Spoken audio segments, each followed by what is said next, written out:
Assalamualaikum warahmatullahi wabarakatuh.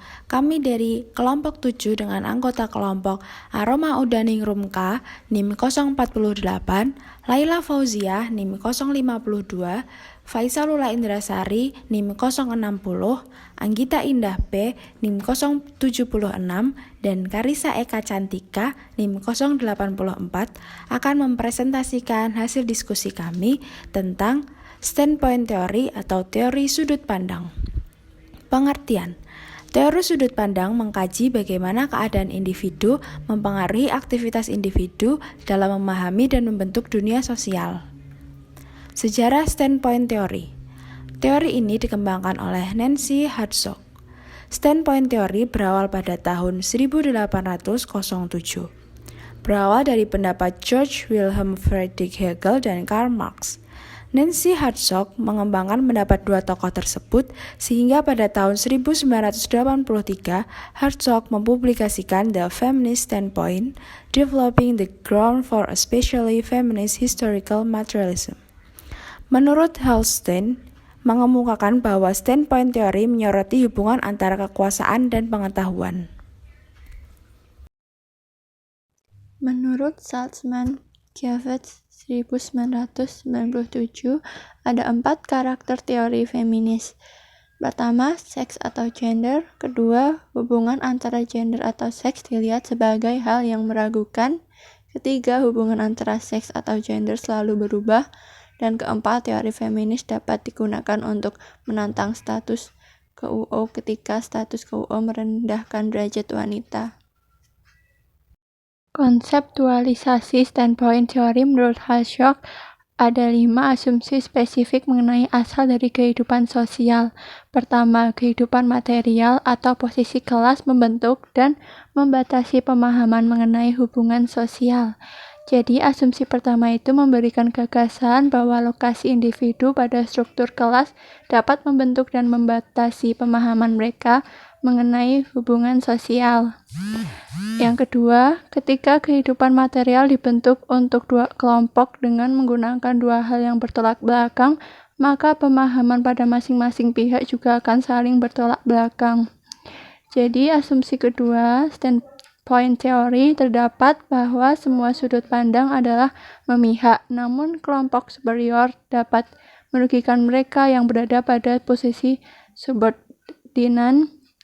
Poin ini kemudian mengantarkan kita pada asumsi yang ketiga. Dan asumsi yang ketiga adalah pandangan pada kelompok yang memiliki kuasa akan membentuk hubungan material di mana semua kelompok dipaksa untuk berpartisipasi, yang menyatakan bahwa kelompok superior dapat menyusun kehidupan untuk menghilangkan pilihan-pilihan dari kelompok subordinan. Lalu, keempat, pandangan yang ada pada kelompok yang tertindas mewakili upaya dan penghargaan. Sementara itu, asumsi keempat menyatakan bahwa kelompok subordinan harus mengupayakan dengan keras untuk menyuarakan pandangan mereka pada kehidupan sosial. Asumsi ini menggiring kita pada asumsi akhir, yaitu asumsi kelima, pemahaman potensial pada pihak yang tertindas standpoint dapat menunjukkan kekejaman, yang membenarkan bahwa upaya ini akan menghasilkan pandangan yang lebih jelas dan akurat pada kelompok subordinan yang mengalami tekanan oleh kelompok superior. Dengan pandangan ini, kelompok subordinan dapat melihat kekejaman dalam urutan orde sosial dan menuntut akan perbaikan dunia. Serangkaian asumsi ini mendorong kita pada kesimpulan bahwa meskipun semua sudut pandang memiliki keberpihakan. Epistemologi dan ontologi dari standpoint teori juga didasarkan pada asumsi-asumsi di bawah ini. Yang pertama, semua pengetahuan merupakan produk dari aktivitas sosial dan dengan demikian ilmu pengetahuan bersifat objektif. Pengetahuan bukanlah konsep yang objektif tetapi dibentuk secara subjektif dari mereka yang mengetahuinya. Asumsi ini membuka kesempatan pada berbagai konsep kebenaran yang menjadi inti dari standpoint teori. Yang kedua, kondisi budaya yang mengelilingi kehidupan wanita akan menghasilkan pengalaman dan pemahaman yang secara rutin berbeda dengan apa yang dialami oleh pria. Perbedaan pemahaman ini sering menimbulkan perbedaan pola komunikasi. Asumsi kedua menitikkan pada perbedaan lokasi sosial di mana pria dan wanita tinggal. Debbie Doherty mengungkapkan bahwa ketika muncul disfungsi pada pelecehan seksual, maka hal ini dapat menimbulkan fungsi pada pria.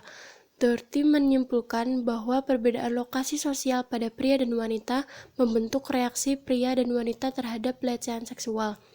Doherty juga memberikan gambaran bagaimana manajer dapat menggunakan informasi ini untuk mengembangkan workshop yang menunjukkan bahwa fungsi tersebut dapat memuaskan pria tanpa menekan wanita di dalam organisasi. Yang ketiga, pemahaman terhadap perbedaan-perbedaan pengalaman wanita akan menjadi sangat bermanfaat. Asumsi ketiga berkaitan dengan ontologi atau apa yang layak untuk diketahui. Asumsi ini menempatkan orang-orang yang termarginalkan, dalam hal ini wanita, pada posisi awal untuk dijadikan teori dan penelitian.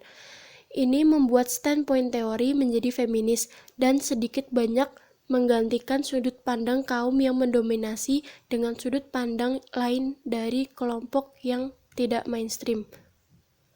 Sandra Harding menambahkan bahwa yang menjadi dasar pada standpoint teori bukan terletak pada pengalaman wanita, melainkan pandangan dari kehidupan wanita.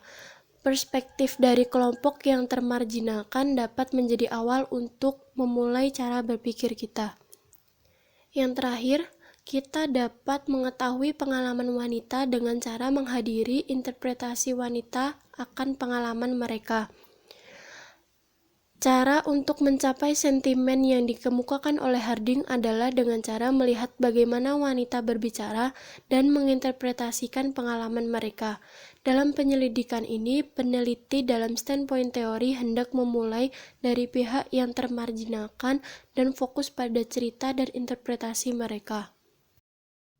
Kunci konsep standpoint teori. Yang pertama, sudut pandang. Sudut pandang atau standpoint merupakan posisi yang diperoleh berdasarkan lokasi sosial yang mempengaruhi aspek interpretasi pada kehidupan seseorang. Sebuah perspektif dibentuk dari pengalaman-pengalaman yang terstruktur oleh posisi seseorang dalam hierarki sosial. Sudut pandang dapat diperoleh setelah melalui pemikiran, interaksi, dan usaha. Yang kedua adalah situated knowledge. Situated knowledge merupakan pengetahuan seseorang yang didasarkan pada konteks dan keadaan. Situated knowledge mengingatkan kita bahwa apa yang kita ketahui dan kita lakukan bukanlah bawaan, tetapi adalah hasil dari pembelajaran kita dari pengalaman yang dialami. Yang ketiga adalah sexual division of labor. Standpoint theory berdasar pada gagasan bahwa pria dan wanita terikat dalam jabatan yang berbeda, berdasarkan pada jenis kelamin yang berimplikasi pada sexual division of labor.